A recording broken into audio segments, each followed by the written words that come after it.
Other interesting political news, you have the UAW President Shawn Fain have a live stream from September 22nd, only with my charming personality and no BS censorship. So let me go ahead and I'll pull this up really quick. And interestingly enough, let's see here. And these are some of my most interesting videos are on this whole fascinating topic, partially because I love hearing about responses and commentary from people who are in all these different industries and all these different experiences. And more data, the better. But it's fascinating to see. It was really cool. I got to talk to someone on the YouTube who's actually assembling locomotive diesel engines, which I thought was so cool from a mechanical perspective. So if you're part of the UAW, I'd love to hear your feedback as well as your commentary. And without too much further ado, we'll have his live stream up. And if you do have suggestions for new software that does production in time, picture-in-picture, I would really appreciate it because I'm looking for a new one. I'm currently using a simple software that one of my friends helped set up for me called OBS. And right now I just have it for a single screen. And again, trying to find something that's more seamless and really simplicity is key. And I've tried one or two, but when I do the picture-in-picture, the picture of me crashes, which some might argue is more attractive nevertheless. But if you have suggestions, I'd greatly appreciate it. It's how we make the show better together. And as I scroll through here, we're getting there. And for those who have not been following the topic too closely, Shawn Fain is the current president of the United Auto Workers, and they represent, I believe, about a couple 100,000 union members throughout the United States, and is actually throughout many industries, including aerospace and others. But the United Auto Workers, that's the big three is when we're talking about Ford, Stellantis, and General Motors. The union members who there are more often than not on the assembly lines, production. All right, and here we go. And, mistake right off the bat. He didn't suit up, as all men should always do, of course. I can't see him, actually. You can't see Shawn Fain. It's a joke because he's wearing camo. Though it does have the embroidered logo on his chest, so. C- for marketing? He's not hunting. I'm so confused with the camo. But he does have some standees and posters in the background that say record profits, record contracts, which again, earnings before. Depending on how you measure the profits, that's another thing in and of itself, since GM sells debt that, like the United States, someday they'll pay off, I'm sure. Let's see. And then another poster says, UAW, stand up, saving the American dream. Interesting. Good morning, UAW. He did upgrade. He does have a podium. Although, not to brag, but I made my desk. That's just me. UAW family, before we get started, I want to note a major organizing victory for our union. Last night, 2,900 graduate workers at Northeastern University voted by an overwhelming 94% to form their union with the UAW.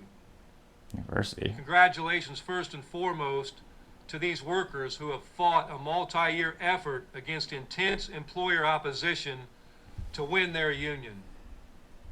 And also to Regional Director Brandon Mancia and Lead Organizer Josh Gilbert for their great work on this effort. In Region 1, 400 workers at Lear, the auto parts supplier, just joined Local 155. President William Verdier and Recording Secretary Sylvanus Thomas worked hard to help bring these workers into our union. From auto to higher ed and everywhere in between, our union is organizing, growing, and building our power. It's not just new organizing, it's on the picket line too.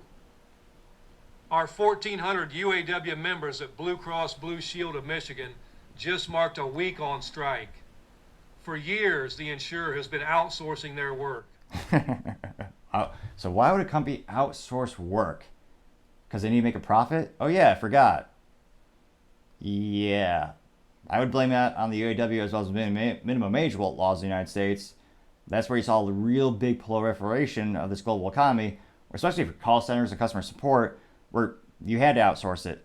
Because, again, the laws, rules, regulations, costs are so prohibitive in the United States, which I almost blame people as much as politicians because they vote for the politicians who make the laws that hurt businesses. Nevertheless, back to Shawn. Our UAW family at Blue Cross Blue Shield was once 5,000 strong. Today it's shrunk down to just 1,400. And the workers that are left are stuck in a tiered system where it takes 22 years to get to top pay.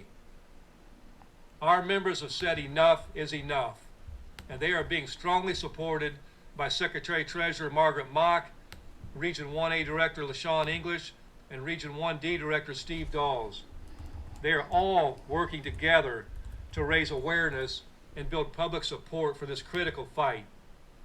Just yesterday, members of Local 259 in Region 9A struck for one day after their employer, an Infiniti dealership on Long Island, refused to come to the bargaining table. Management was suddenly quick to move, and they have set new dates for the negotiations. Infiniti? When was the last time anyone bought an Infiniti?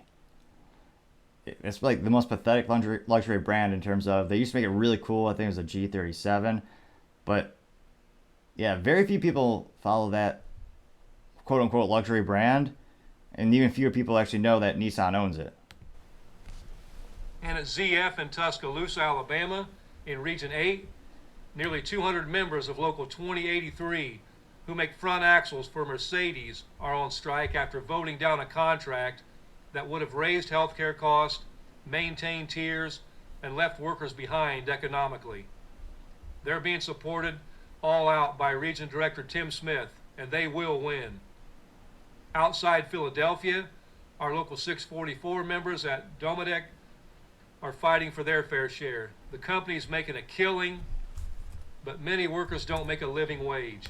That is a brilliant, in terms of politics, using that phrase, and again, politics, it's a lot about framing, and from a business perspective, I find it fascinating from a marketing perspective. Using that term fair share is a brilliant use of that word and that vernacular, because inherently everyone thinks, oh yeah, fair share. Now, is $80 billion considered a fair share? No, that would back up the companies. But nevertheless, back to Shawn. Region 9 Director Dan Vicente, who comes out of Domatic, has their back. And some of you may know Dan was hospitalized after suffering sudden and severe complications from COVID.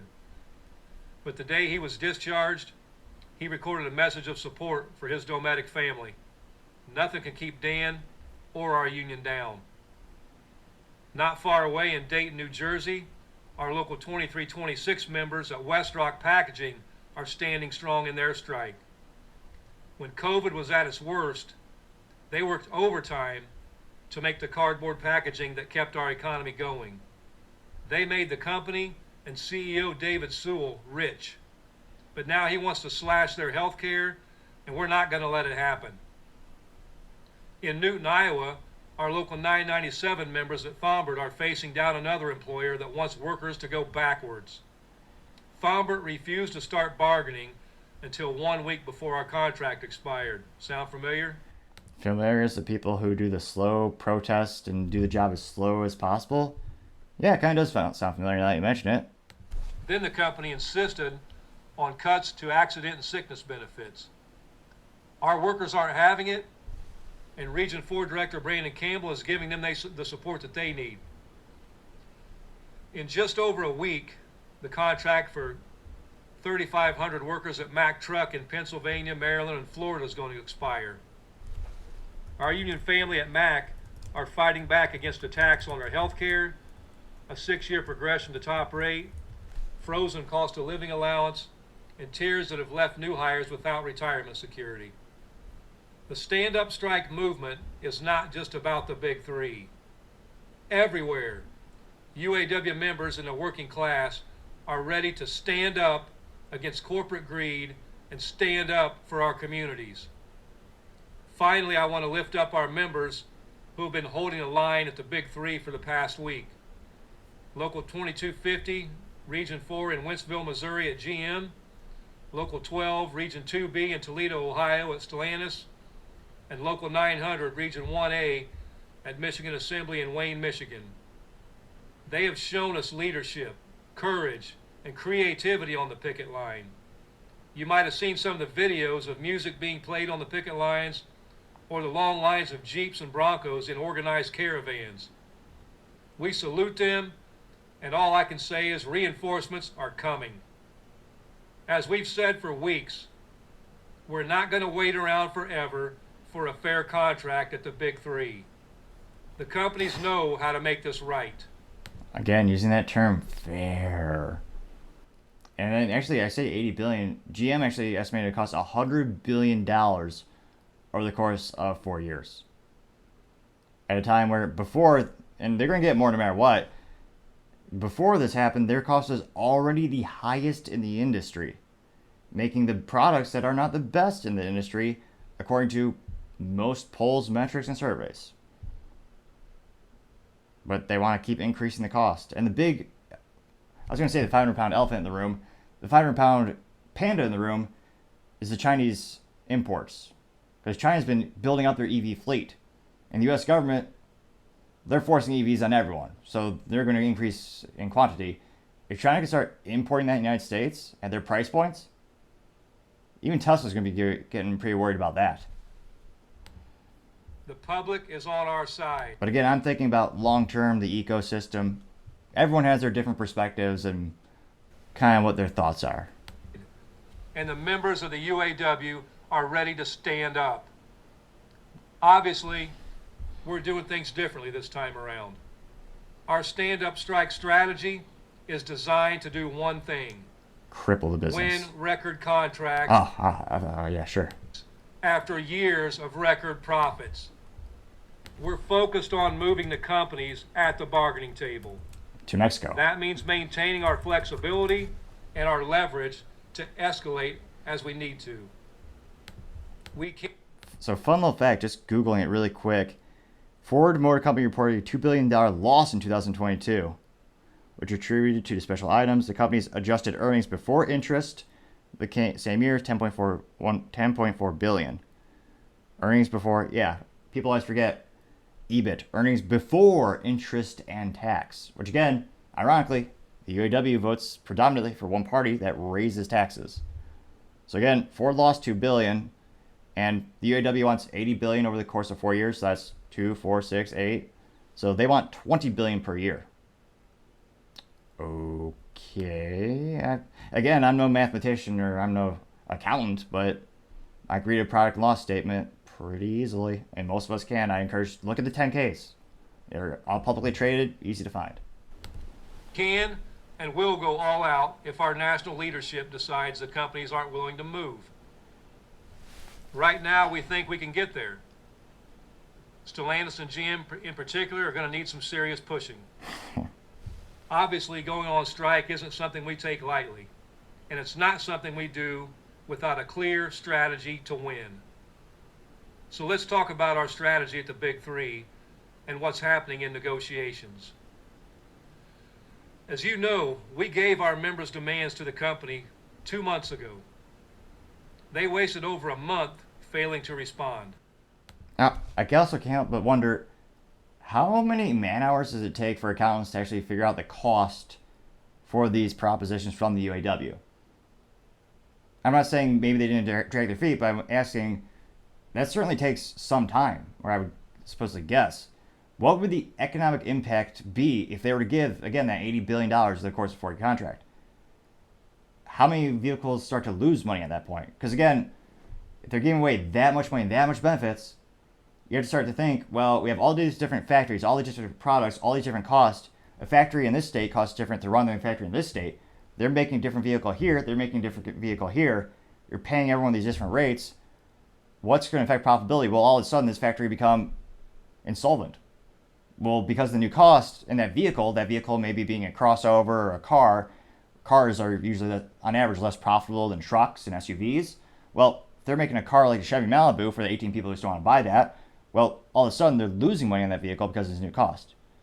So, again, it'd be fascinating to see how much data is going into that in terms of trying to calculate where those break-even points are, where the new profit points are. How will this affect the price of new vehicles? And if you raise the price of certain vehicles, what is that price to the consumer? Because there are certain price points, once you go beyond it, consumers won't buy it anymore.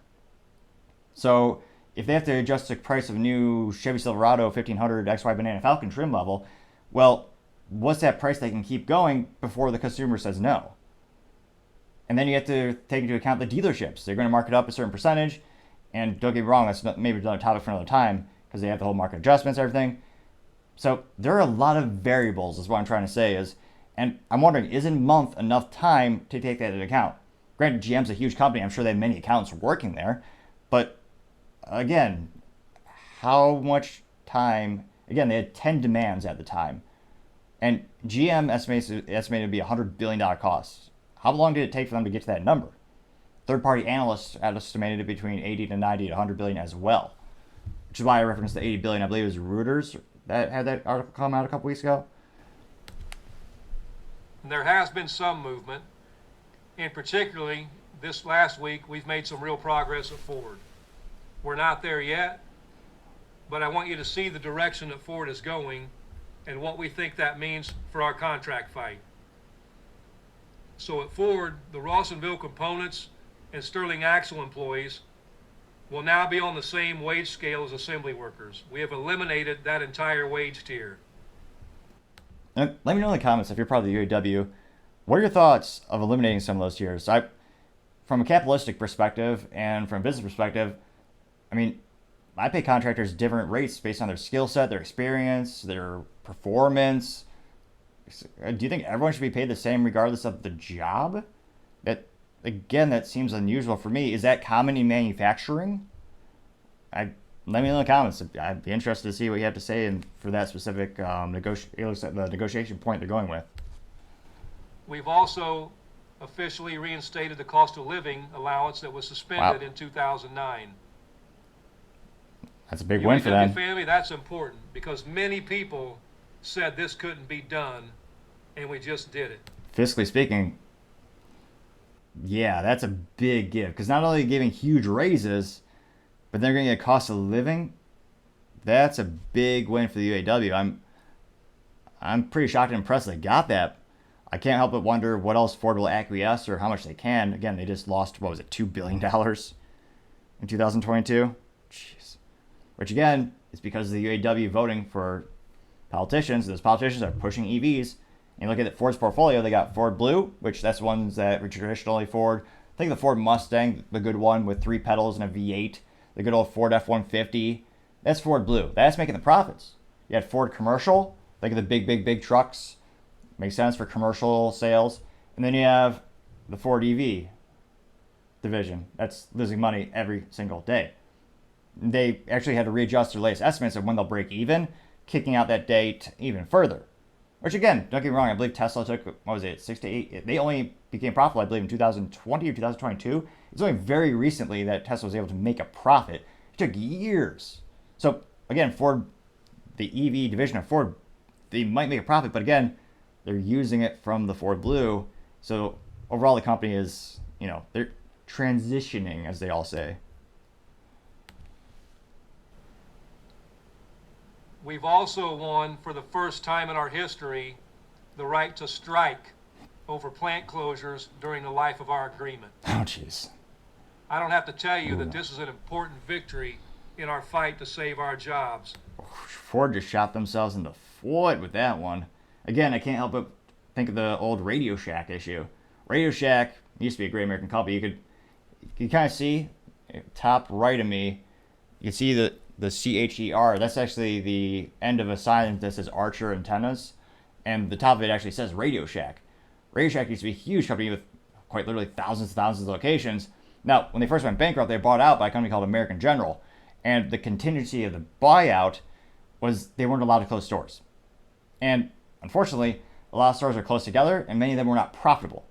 So they were bailed out, but they had that stipulation they could not close the stores that were costing them money. So they went bankrupt. That was not the only reason, but that was one of the reasons they went bankrupt for good the second time. And again, when it comes to these factories, I'm really surprised Ford gave that in. But yeah, it's one of those things where if you have certain products, and again, cars are, it's not apples and oranges. I know cars, the life cycle of those is much longer than a, Radio Shack store, but conceptually it's somewhat similar. And with these factories, if they're not making money, now they're saying they can't protest the closing of it. That would seem to just prolong it. Though, it'll be interesting to see. I suppose it's only for the part of the contract, but again, these companies are becoming IT companies, and IT moves ridiculously fast. So that's another thing in and of itself. Keep families together and keep our communities from being gutted. Also at Ford, we've won additional job security for our members in the event of layoff. If that happens, our members, including temporary workers, will now receive income security for up to 2 years with health care. Jesus.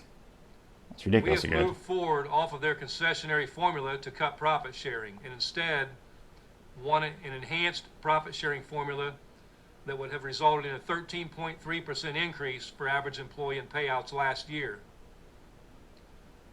We've won the immediate conversion of all current temps, and all temps will have profit sharing after 90 days service at Ford. Wow. And there are no concessions on the table. All that represents serious movement on tiers, on cost of living, on pay, and on job security. But to be clear, we're not done at Ford. We still have serious issues to work through, It's never enough. but we do want to recognize that Ford is showing that they're serious about reaching a deal. At GM and Stellantis, it's a different story. We have won a serious victory at CCA and GMCH, and we have killed those wage tiers. Those workers will now be on the same wage scale as assembly workers. Again, let me know in the comments, especially if you're part of the UAW. What are your thoughts on these wage tiers? Do you like them or do you not like them? Do you think certain jobs have different, more valuable skills? Or is everyone the same? Kind of reminiscent of the Soviet Union. But some might say that. But I'll continue. First offer was a 0% raise for those workers. But without cost of living allowance, without strong job security, those gains aren't protected. Both companies are still offering a deficient cost of living allowance that is projected to provide 0 increases over the next 4 years. Do you have a cost of living adjustment? Like, I didn't have that when I had a job in the tech industry back when I used to work for someone else. Is that really common? I can't think of many industries that's a thing where you're getting, not only is your salary going up, your wages are going up, but you also get a cost of living adjustment too, which is also somewhat ironic that, again, they're voting for people that are causing many of these problems. Both of those companies have rejected all of our job security proposals. Both GM and Stellantis have rejected our profit sharing proposals. Yeah, well, guess another thing that those companies are different than Ford. They went bankrupt in 2009. GM for like the third time, which is kind of sad. Billy Durant founded the company, joining together Buick and Oldsmobile way back in the day, built it up. Great Depression, or I believe it was the Great Depression, went bankrupt. Then he had to team up with a French race car driver by the name of Louis Chevrolet. Then they started selling consumer cars, built that up, bought GM back. Unfortunately, went bankrupt again, and unfortunately, Billy Durant apparently died managing a bowling alley. And then they built up the company. Then in 2009, they're in bankrupt again. So GM, of all the companies that needs to be concerned about their cost, it's General Motors, because statistically speaking, they just keep going bankrupt. And yeah, Chrysler went bankrupt so bad they were bought up by a European company. That's why they call it Stellantis. Or it's probably called something even, probably supposed to be pronounced in Italian or something like that. Stellantis, or something to that effect. And that's a huge company in and of itself because they own not just Chrysler, which Chrysler owns Jeep, Dodge, but you also have Stellantis owning a bunch of European companies, including Fiat, and Fiat, stuff that is a huge conglomerate. So I'm not surprised that those two companies are especially concerned about giving the UAW a lot of these benefits because, again, that was a contributing factor that led to them going bankrupt in 2009. And both companies have rejected our proposals to convert temps. Yeah. So that would also defeat the purpose of temps. If they're going to become permanent employees, I would argue that they are literally robbing the opportunity of people to join a company as a temp to go and become full-time. Because a business is not going to get a temp if they have a gun to their head saying, oh yeah, now they have to become full-time. Just like increasing the price of minimum wage and getting rid of free internships, they're just robbing opportunities of people that don't have a certain skill set. But I moderately digress. Today, at noon Eastern Time, all of the parts distribution facilities at General Motors and Stellantis are being called to stand up and strike. We will be striking 38 locations across 20 states. It is entertaining. So, of course, what's a fancy way of saying censorship? In a draconian fashion, they shut down the comments so you can't see those, or the likes or dislikes. But they are having the live chat, and it is militaristic to say the least. So, I mean, Shawn's doing what many of his members want. But yeah, they're saying, show them the pain. Oh, a couple contrarians. You have someone by the name of Joseph Ilozeki saying Shawn Fain just wants the money for him, which, yeah, Shawn Fain, like a divorce lawyer, they make a lot of money because of the conflict. There's an incentive to cause conflict. If everyone's happy and lucky go, like a nice relationship should always be between employers and employees, well, you don't need that lawyer driving a wedge between you to profit and make, what is it, $180,000, $200,000 a year? Across all 9 regions of the UAW.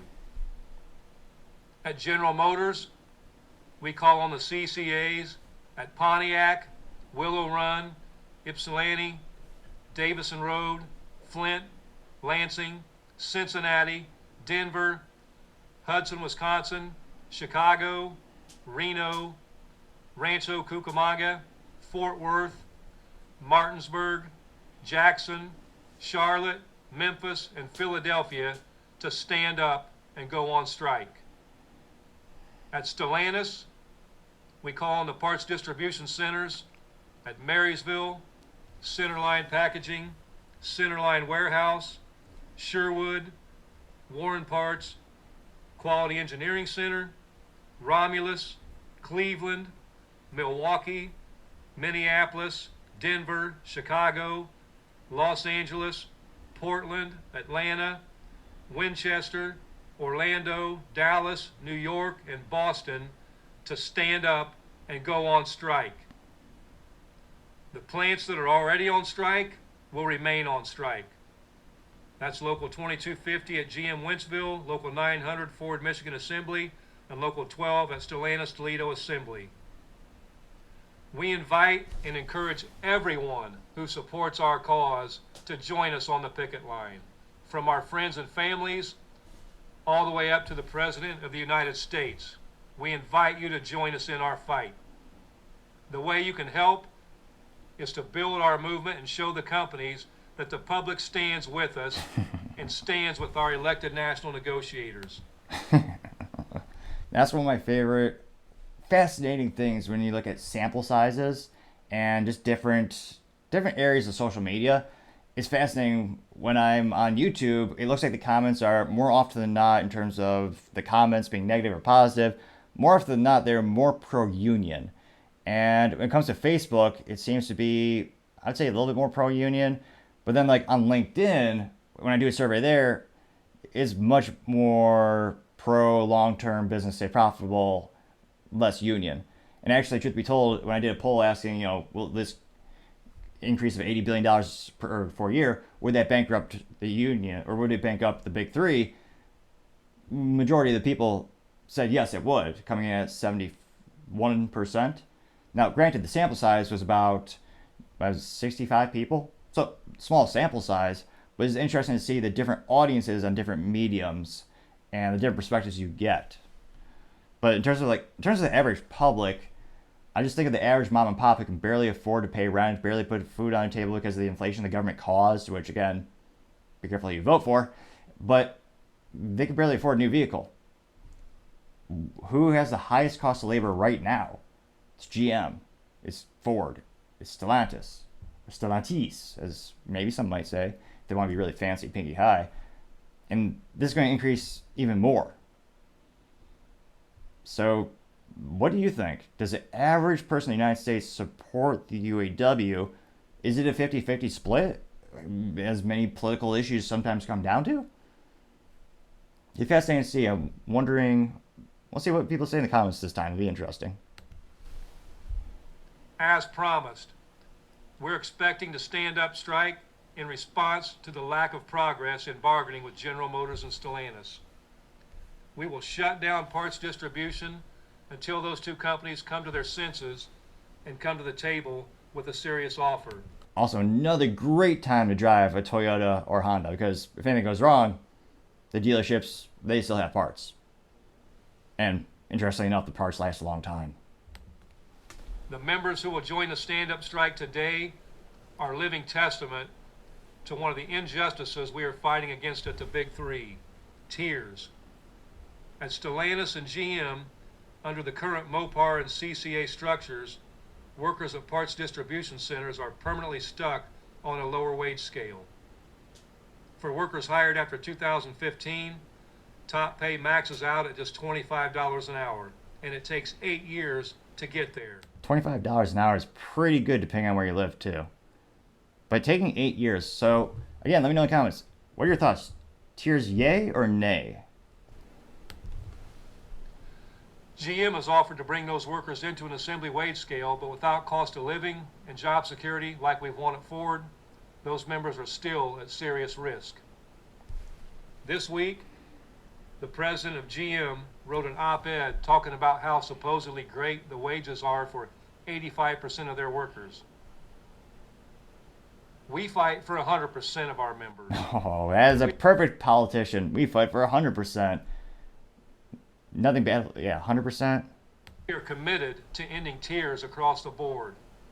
That's just one of our core issues that we're still fighting for as we continue our stand-up strike. So would he, again, let me know in the comments, would it be preferable every single person gets paid the exact same rate, regardless of experience or skill set? Again, let me know in the comments. That I will probably start doing some polls as well, maybe. So at noon Eastern today, all parts distribution centers at General Motors and Stellantis will be on strike. This will impact these two companies' repairs operations, and our message to the consumer is simple. The way to fix the frustrating customer experience is for the companies to end price gouging. Invest these record profits into stable jobs and sustainable wages and benefits. It's that sustainable? That's the debate, really. But did he just say price gouging? Really? Wait a minute, I gotta rewind that. Are for 85% of their workers. Yeah, 100%, yeah. We fight for 100% of our members, and we are committed to ending tiers across the board. That's just one of our core issues that we're still fighting for as we continue our stand-up strike.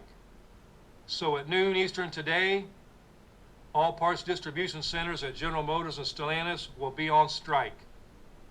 This will impact these two companies' repairs operations, and our message to the consumer is... So don't forget the American people, if you need parts, you're not going to get them too easily. Simple. The way to fix the frustrating customer experience is for the companies to end price gouging. Invest these record profits. Price gouging, that's the dealers. So when you go to the dealership and you see a $15,000, $20,000 market adjustment, they can't control that. By the contracts that are written right now, General Motors can't go to the Chevy dealership down the street and tell them, hey, you can't do that. It's a separate business, separate company, and there's certain stipulations on how you can dictate it.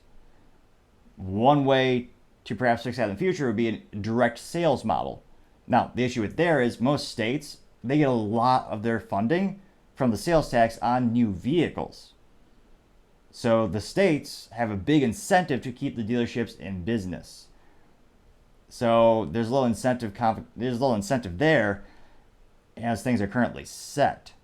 And again, when it comes to price gouging, the manufacturers, they've been increasing the price of some vehicles, but let me know in the comments, has the MSRP on vehicles changed that dramatically? Something to think about. Into stable jobs and sustainable wages and benefits. It's that simple. This expansion will also take our fight nationwide. We will be everywhere from California to Massachusetts, from Oregon to Florida. And we will keep going, keep organizing, and keep expanding the stand-up strike as necessary. Across the country, people are going to know that the UAW is ready to stand up for our communities and ready to stand up against corporate greed. And I know more of you are ready to walk. I've seen incredible strike-ready demonstrations across the country. Local 551 and Local 862, we see you. Spring Hill, I know you're ready to go. And Kokomo, stand ready. Stick with us and be prepared. I've also heard of the members standing strong on the job. Remember, it's your right to refuse voluntary overtime. Under an expired contract, management has fewer rights to make unilateral changes. If you see something being changed in your workplace without bargaining, please head to uaw.org/standup and report it. You are our eyes and ears. Our greatest protection we have is each other, and we won't let the big three break the law. Finally, I want to remind all of you of one thing. The world is watching, and the people are on our side. The world is watching, I'll give them that much. Are the people on their side? Do you at home want the price of the vehicle to go up by quite a bit? Are you happy you might not be able to repair your car if you do drive a GM or Stellantis product?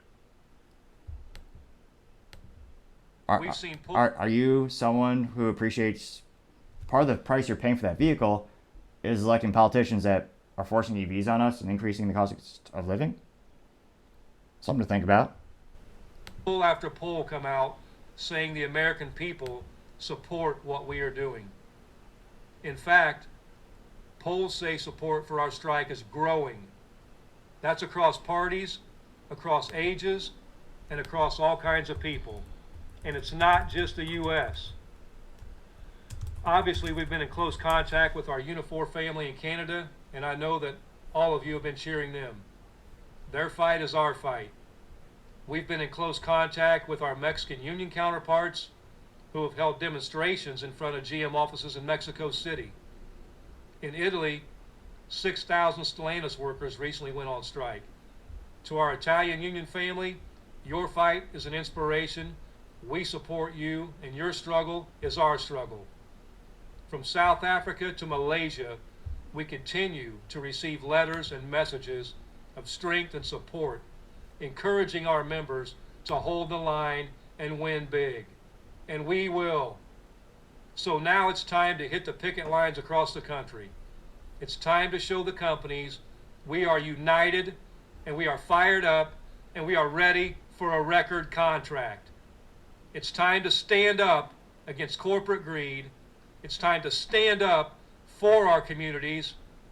UAW family, I'll see you on the picket line. May the comment section begin. Although not on that video, because of course they turn off the comments and the likes. You don't know how many people liked it. Could be 2, could be 3 people. We don't know. Now, 73,000 people did tune in to the live stream, interestingly enough. Now, let me know in the comments, do you think, is the tide turning? Do most of the American public now support the current boycott? Or is it a 50-50 thing? Is it coming along party lines as a political issue? Let me know in the comments. I'd be fascinated to see what you have to say. Thank you everyone for taking the time to tune in. I greatly appreciate it. Also, taking the time to comment helps the channel grow and develop. Don't forget we're giving a free flamethrower with every July, or actually, wow, time flies, with every September purchase at toppingtechnologies.com. Click the website for additional details.